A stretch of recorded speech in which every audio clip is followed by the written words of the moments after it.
अधर्म की प्रबलता के साथ हे कृष्ण, कुल की स्त्रियां दूषित हो जाती हैं और स्त्रियों की दुराचारिणी होने से हे वृष्णिविंशी अवांछित संतानें जन्म लेती हैं। वैदिक सभ्यता में समाज में स्त्रियों को उच्च स्थान प्राप्त था और स्त्रियों में शुचिता एवं सदाचारिता के गुणों की आवश्यकता को अत्यंत महत्व दिया जाता था।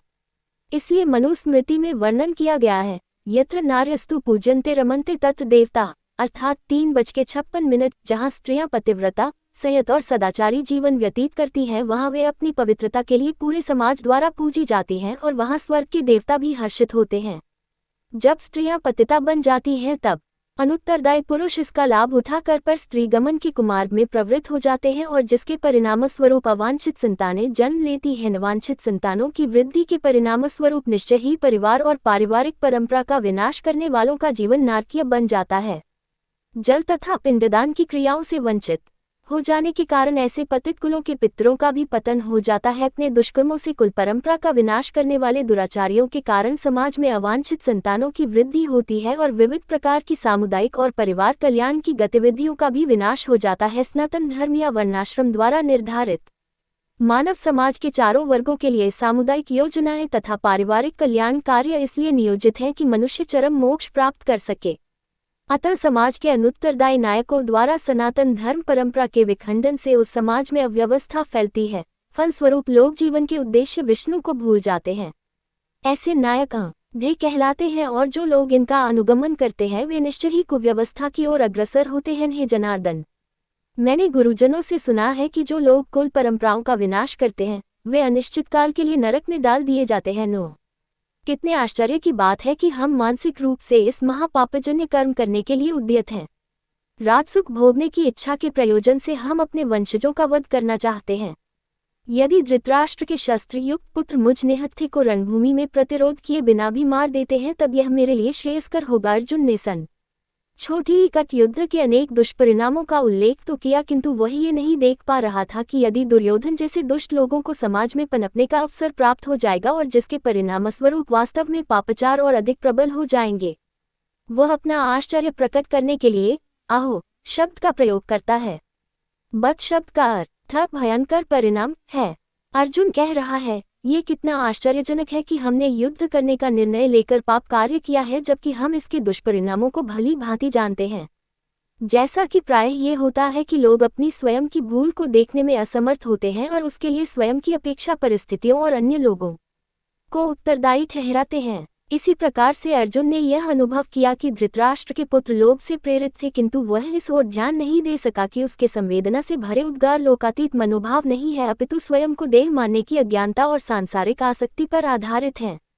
अर्जुन के सभी तर्क वितर्कों की उलझन ये थी कि वह अपने शारीरिक मोह, हृदय की दुर्बलता और कर्तव्य पालन की विमुखता के कारण उत्पन्न हुए अपने मोह को न्यायोचित ठहराने के लिए इनका प्रयोग कर रहा था।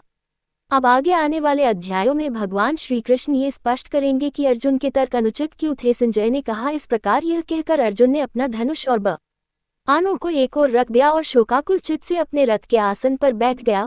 उसका मन व्यथा और दुख से भर गया। वार्तालाप करते समय मनुष्य प्रायः भावनाओं में बह जाता है और इस प्रकार से अर्जुन ने इस अध्याय के 28वें श्लोक में जिस विषाद को प्रकट किया था वह अब अपनी चरम सीमा पर पहुंच गया था। अर्जुन ने निराशाजनक आत्म समर्पण करते हुए अपने धार्मिक कर्तव्य का निर्वहन करने के लिए युद्ध करने के निर्णय को त्याग दिया, जो कि आत्मज्ञान और भक्ति की प्राप्ति हेतु भगवान के प्रति समर्पण करने की मनोभावना की सर्वथा विपरीत है। यहाँ इस बिंदु को स्पष्ट करना उचित होगा कि अर्जुन किसी नवदीक्षित की भांति आध्यात्मिक ज्ञान से वंचित न बड़ी ही था। वह स्वर्गलोक में भी रह चुका था और उसने अपने पिता स्वर्ग के सम्राट इंद्र से शिक्षा प्राप्त की थी। वास्तव में वह पूर्व जन्म में नर था और इसलिए वह अलौकिक ज्ञान से परिपूर्ण था।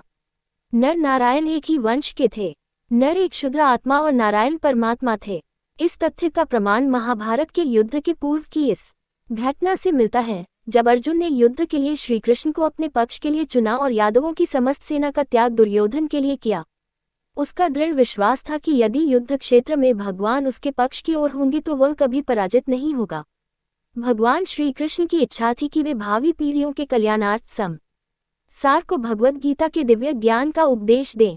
इसलिए अब इस अनुकूल अवसर को देखकर भगवान श्री कृष्ण ने जानबूझकर अर्जुन के मन में व्याकुलता उत्पन्न की। वार्तालाप करते समय मनुष्य प्रायः भावनाओं में बह जाता है और इस प्रकार से अर्जुन ने इस अध्याय के 28वें श्लोक में जिस विषाद को प्रकट किया था वह अब अपनी चरम स बड़ी सीमा पर पहुंच गया था। अर्जुन ने निराशाजनक आत्मसमर्पण करते हुए अपने धार्मिक कर्तव्य का निर्वहन करने के लिए युद्ध करने के निर्णय को त्याग दिया, जो कि आत्मज्ञान और भक्ति की प्राप्ति हेतु भगवान के प्रति समर्पण करने की मनोभावना के सर्वथा विपरीत है। यहाँ इस बिंदु को स्पष्ट करना उचित होगा कि अर्जुन किसी न वदीक्षित की भांति आध्यात्मिक ज्ञान से वंचित नहीं था। वह स्वर्गलोक में भी रह चुका था और उसने अपने पिता स्वर्ग के सम्राट इंद्र से शिक्षा प्राप्त की थी। वास्तव में वह पूर्व जन्म में नर था और इसलिए वह अलौकिक ज्ञान से परिपूर्ण था। नर नारायण एक ही वंश के थे। नर एक शुद्ध आत्मा और नारायण परमात्मा थे। इस तथ्य का प्रमाण महाभारत के युद्ध के पूर्व की इस घटना से मिलता है, जब अर्जुन ने युद्ध के लिए श्री कृष्ण को अपने पक्ष के लिए चुना और यादवों की समस्त सेना का त्याग दुर्योधन के लिए किया। उसका दृढ़ विश्वास था कि यदि युद्ध क्षेत्र में भगवान उसके पक्ष की ओर होंगे तो वह कभी पराजित नहीं होगा। भगवान श्री कृष्ण का बड़ी ही इच्छा थी कि वे भावी पीढ़ियों के कल्याणार्थ संसार को भगवद गीता के दिव्य ज्ञान का उपदेश दें। इसलिए अब इस अनुकूल अवसर को देखकर भगवान श्री कृष्ण ने जानबूझकर अर्जुन के मन में व्याकुलता उत्पन्न की। अर्जुन की भावनाओं को व्यक्त करने के लिए संजय ने कृपया शब्द का प्रयोग किया है, जिसका अर्थ करुणा या संवेदना है। ये संवेदना दो प्रकार की होती है। एक दैवीय संवेदना होती है जिसका अनुभव भगवान और संत भौतिक जगत में भगवान से विमुखता के कारण कष्ट सह रही मानवीय आत्माओं को देखकर करते हैं। दूसरी दैहिक संवेदना वह होती है जिसका अनुभव हम दूसरों के शारीरिक कष्टों को देखकर करते हैं। लौकिक संवेदना एक श्रेष्ठ मनोभाव है, किंतु ये पूर्ण रूप से निर्देशित नहीं होती। ये किसी वाहन को चला रहे भूख से व्याकुल चालक की ओर ध्यान न देकर वाहन की देखरेख की चिंता करने जैसा है। अर्जुन दूसरी प्रकार की संवेदना का अनुभव कर रहा है। वह युद्ध के लिए एकत्रित अपने शत्रुओं के प्रति लौकिक करुणा से अभिभूत है। गहन शोक से संतप्त अर्जुन की निराशा ये दर्शाती है कि स्वयं उसे संवेदना की अत्यंत आवश्यकता है, इसलिए अन्य लोगों पर करुणा करने का उसका विचार निरर्थक प्रतीत होता है। इस श्लोक में श्री कृष्ण को मधुसूदन कहकर संबोधित किया गया है, क्योंकि उन्होंने मधु नाम के राक्षस का संहार किया था और इसलिए उनका नाम मधुसूदन या मधु राक्षस का दमन करने वाला पड़ गया। यहाँ श्री कृष्ण अर्जुन के मन में उत्पन्न संदेह रूपी राक्षस को मारना चाहते हैं, जो उसे अपने युद्ध धर्म का पालन करने से रोक रहा है। परमात्मा श्री कृष्ण ने कहा, मेरे प्रिय अर्जुन, इस संकट की घड़ी में तुम्हारे भीतर यह विमोह कैसे उत्पन्न हुआ? ये सम्माननीय लोगों के अनुकूल नहीं है।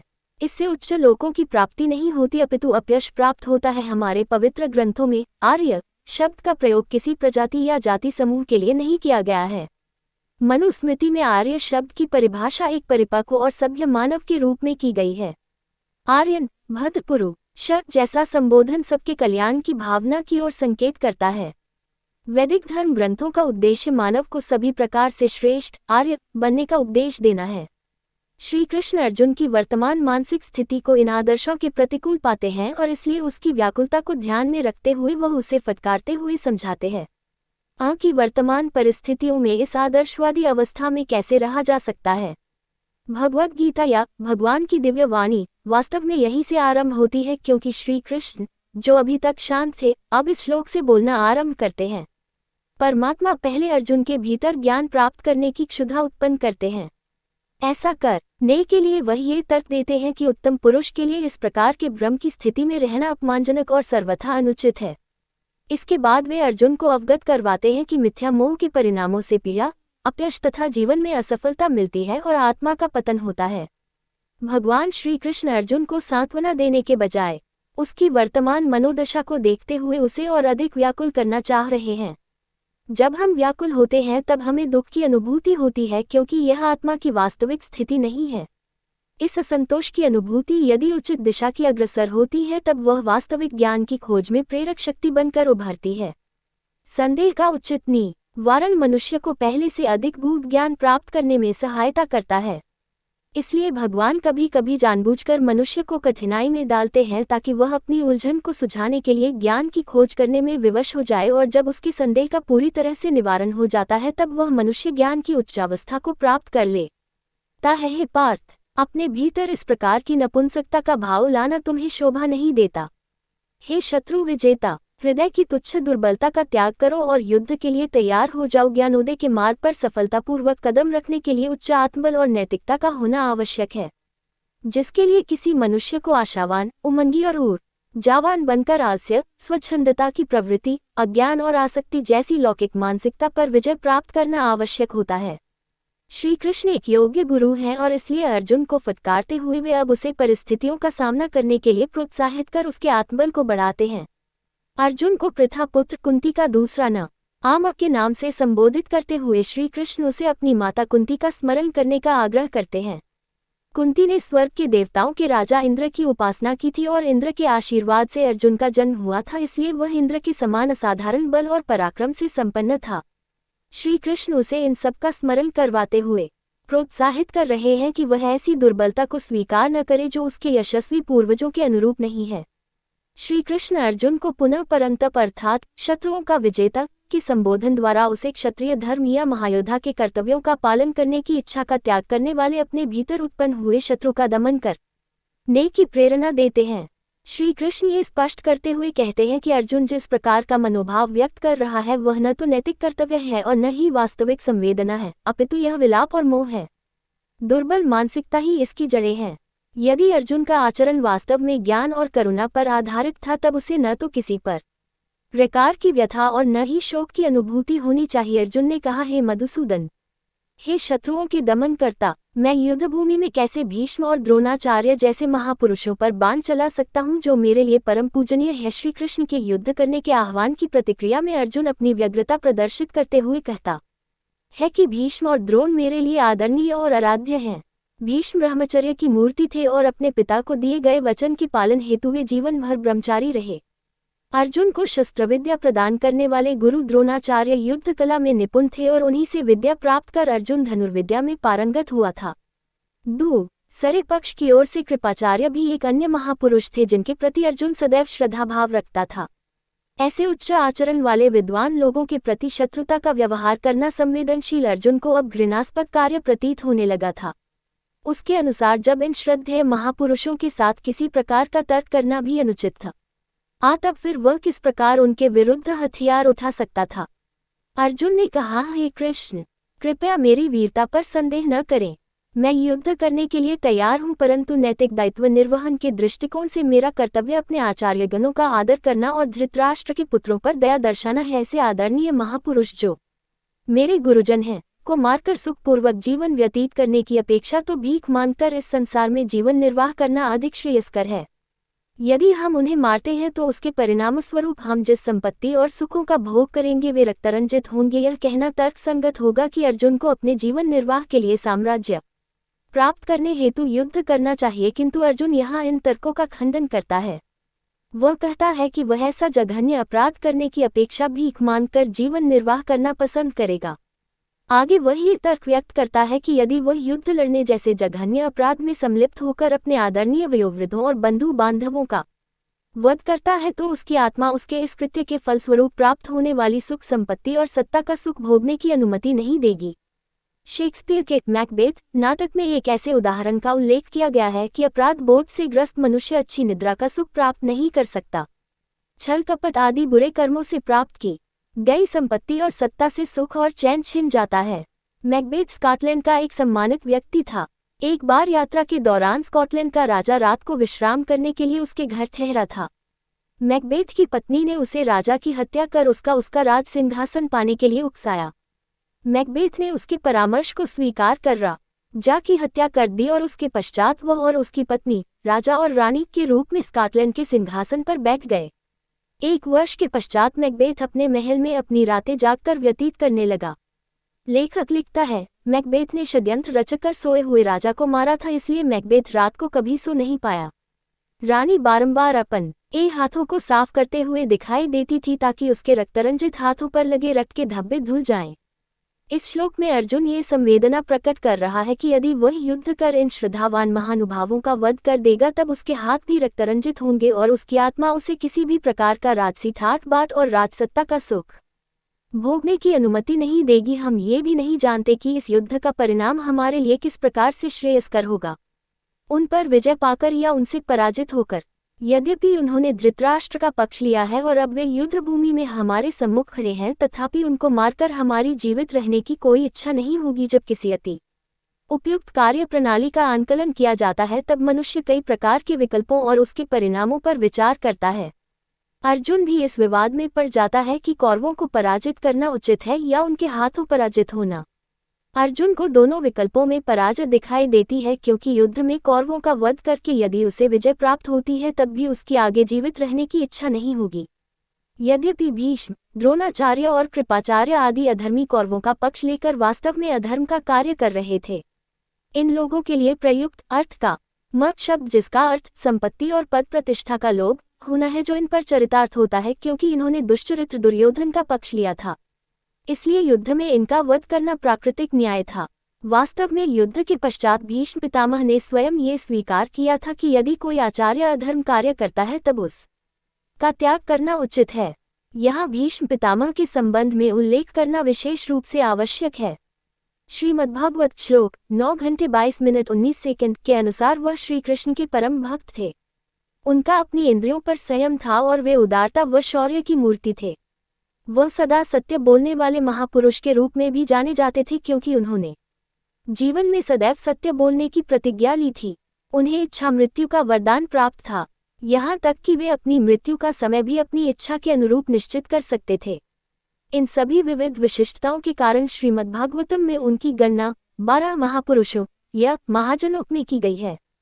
स्वयंभू नारदः शंभुः कुमारः कपि लो मनुः प्रहलादो जनको भीष्मो बलियास्किर्वयम्। श्रीमद्भागवतम -6.3.20। धार्मिक सिद्धांतों के महान विद्वानों के नाम इस प्रकार हैं। सबसे पहले जन्मे ब्रह्मा, नारद मुनि, भगवान शिव, चारों कुमार, भगवान कपिल, देवहूति के पुत्र, स्वयंभू मनु, महाराज प्रहलाद, महाराज जनक, भीष्म पितामह, महाराज बलि, शुकदेव मुनि और वेद व्यास। इस प्रकार भीष्म एक विशुद्ध आत्मा थे जो कभी भी धर्म के सिद्धांतों के विरुद्ध कार्य नहीं करते थे।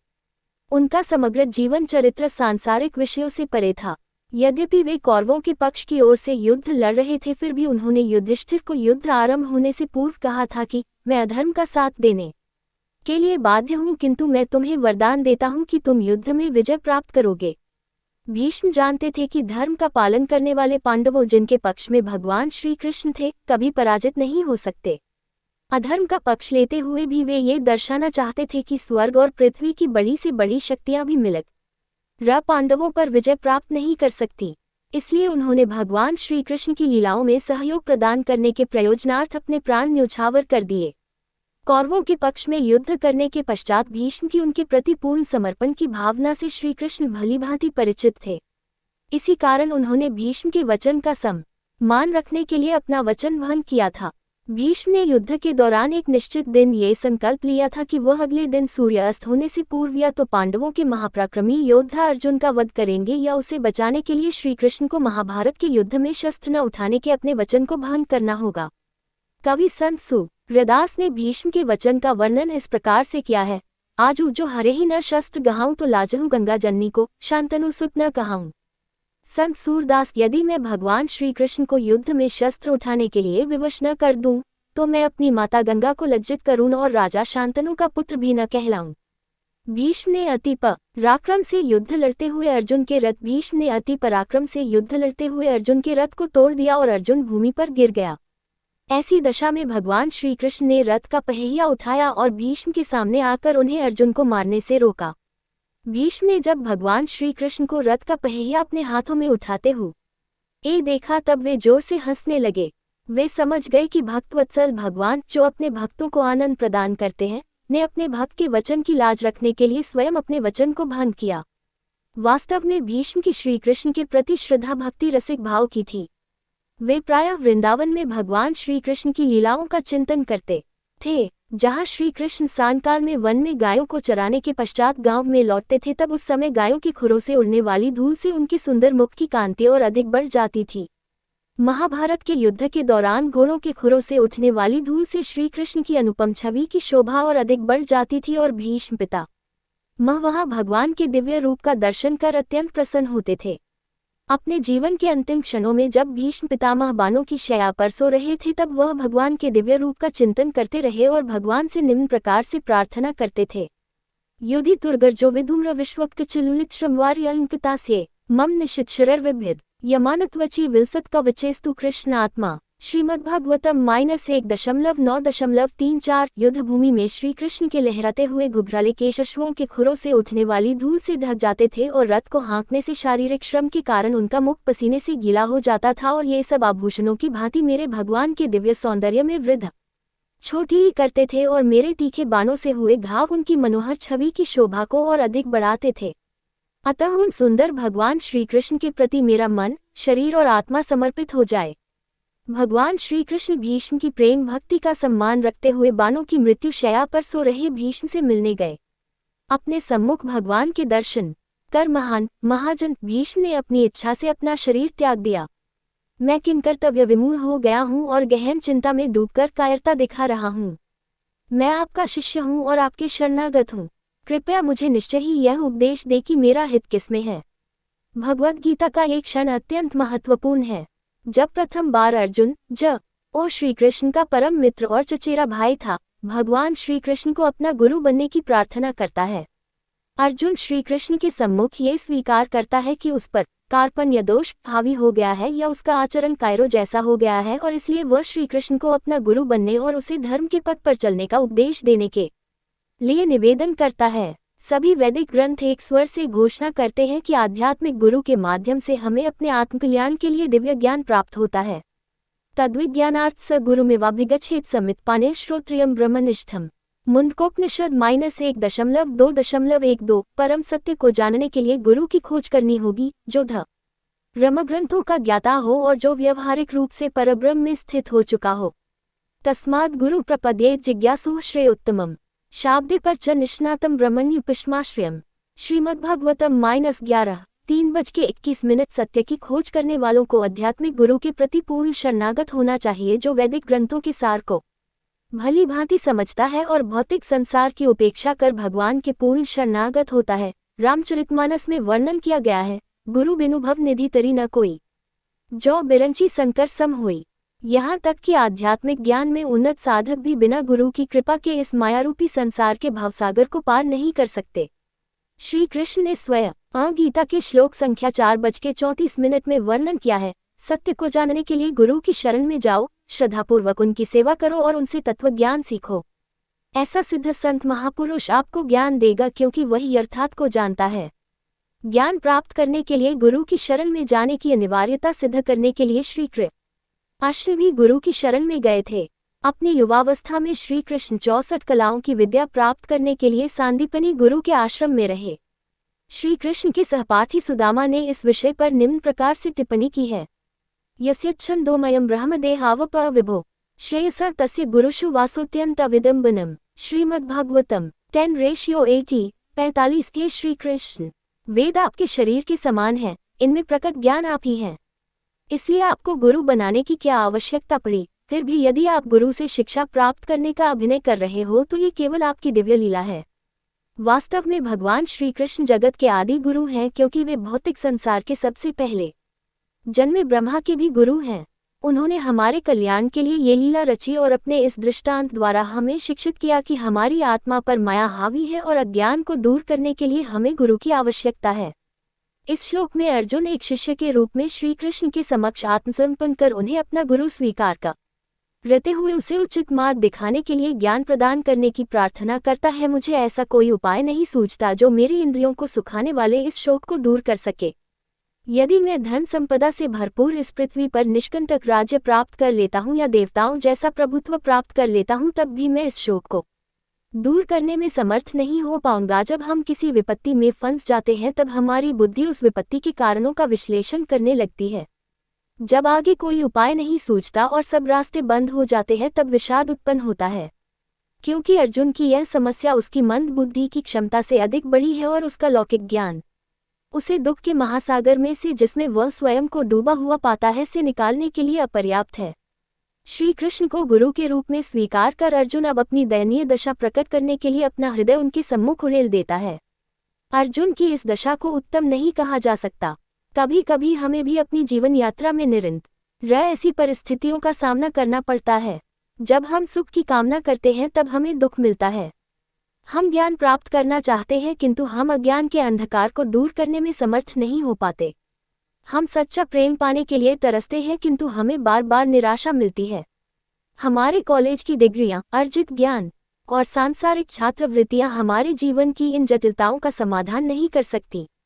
हमें जीवन की उलझनों का समाधान करने के लिए दिव्य ज्ञान प्राप्त करने की आवश्यकता होती है।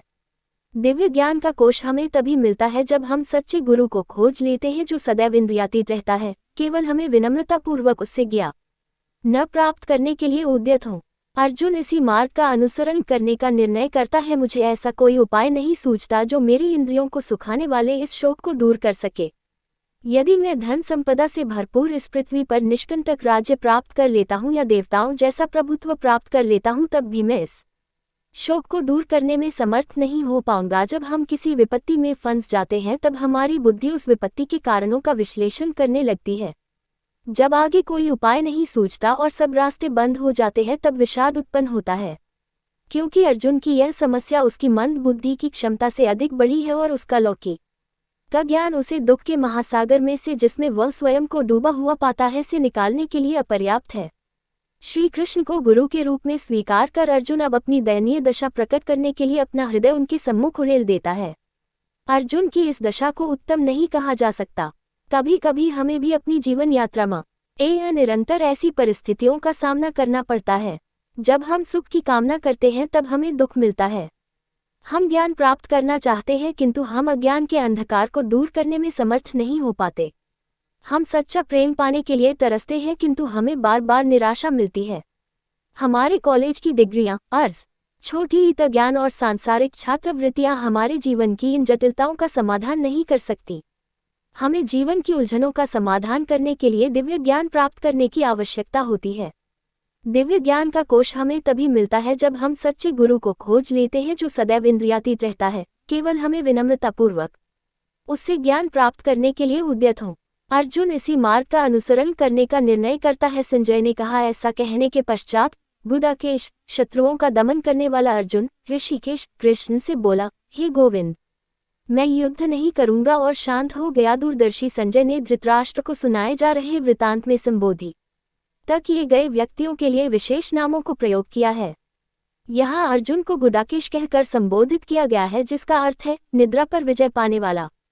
निद्रा एक ऐसी शक्ति है जो सभी प्राणियों को कभी न कभी वशीभूत कर लेती है, किंतु अपनी दृढ़ शक्ति से अर्जुन ने स्वयं को इस प्रकार से संयमित किया था कि उसको तभी नींद आती थी जब उसकी सोने की इच्छा होती थी, और वह भी केवल अर्जुन द्वारा निर्धारित अवधि तक। अर्जुन के लिए गुडाकेश शब्द का प्रयोग कर संजय गूढ़ता से धृतराष्ट्र को संकेत करता है। मनुष्यों के बीच ऐसा महानायक जो निद्रा को वश में कर सकता है, वह अपने अवसाद पर भी विजय पा सकता है। संजय ने श्री कृष्ण के लिए ऋषिकेशम अर्थात मन और इंद्रियों के स्वामी शब्द का प्रयोग किया है। इसका शाब्दिक संकेत यह है कि जो मन और इंद्रियों के स्वामी हैं, वे निश्चित रूप से अर्जुन को इस किंकर्तव्य विमूलता की स्थिति से बाहर ले आएंगे। भरतवंशी धृतराष्ट्र। तत्पश्चात दोनों पक्षों की सेनाओं के मध्य शोककुल अर्जुन से कृष्ण ने प्रसन्न होते हुए ये वचन कहे। अर्जुन के शोकायुक्त कथनों के प्रतिकूल श्री कृष्ण की प्रसन्नता ये प्रदर्शित कर रही थी कि परिस्थितियों से वे निराश नहीं थे, अपितु इसके विपरीत वे इन परिस्थितियों में पूर्णतया प्रसन्न थे। ज्ञानयुक्त होकर ही कोई भी प्रकार की परिस्थितियों में ऐसी समृद्धि प्रदर्शित कर सकता है। अपने अधूरे ज्ञान के कारण हम जिन परिस्थितियों का सामना करने में स्वयं को असमर्थ पाते हैं, उन्हें दोषी मानते हैं, दुखी होते हुए उन पर खींचते हैं, उनसे दूर भागना चाहते हैं और उन्हें अपने दुर्भाग्य के लिए उत्तरदायी ठहराते हैं।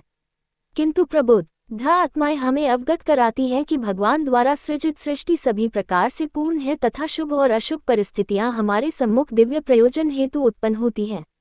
ये सब हमारे आध्यात्मिक उत्थान की व्यवस्था करती हैं ताकि हम पुनर्तः को प्राप्त करने की अपनी यात्रा में आगे बढ़ सके। जो लोग इस रहस्य को समझा हैं, वे कभी कठिन परिस्थितियों से विचलित नहीं होते, बल्कि दृढ़ता और शांति से इनका सामना करते हैं। छांदोग्योपनिषद में वर्णन है कि भूकंप, चक्रवात, बाढ़ और तूफान जैसी प्राकृतिक आपदाएं भी भगवान द्वारा सृष्टि के सृजन के लिए निर्मित योजना का ही मुख्य भाग हैं। ये भी कहा जाता है कि भगवान जानबूझकर कठिन पर छोटी ही स्थितियां उत्पन्न करते हैं ताकि लोगों को उनकी आध्यात्मिक उन्नति की यात्रा में शिथिल होने से रोका जाए। जब मनुष्य आत्मसंतुष्ट हो जाता है तब प्राकृतिक आपदाएं मनुष्य को अपनी पूरी शक्ति लगाकर इनका सामना करने में समर्थ बनाने के लिए उत्पन्न होती है, जिससे उसकी आत्मिक उन्नति सुनिश्चित होती है। ये ध्यान देन आवश्यक है कि जिस उन्नति की हम बात कर रहे हैं उसका तात्पर्य बाहरी भौतिक विलासिताओं को बढ़ाने से नहीं है, अपितु यह आत्मा की आनंदमयी दिव्यता का नित्य आंतरिक प्रकटन है।